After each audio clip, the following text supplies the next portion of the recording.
ఆ కృప నిన్ను ఎక్కడ ఆవరించి ఉన్నది, ఆ కృప నిన్ను నడిపించి ఉన్నది, ఆ కృప ఈ రోజు బ్రతికించి ఉన్నది. ఇంకా బ్రతికి ఉన్నామంటే కేవలము నీ కృపా, ఇంకా సేవలో ఉన్నామంటే కేవలము నీ కృపా.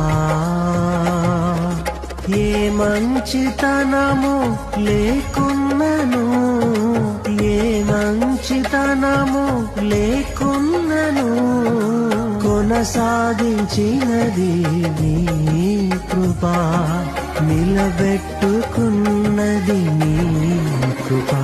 నీ కృపా, నీ కృపా ఆకాశము కంటే హెచ్చైనది. నీ కృపా, నీ కృపా ఆకాశము కంటే హెచ్చైనది.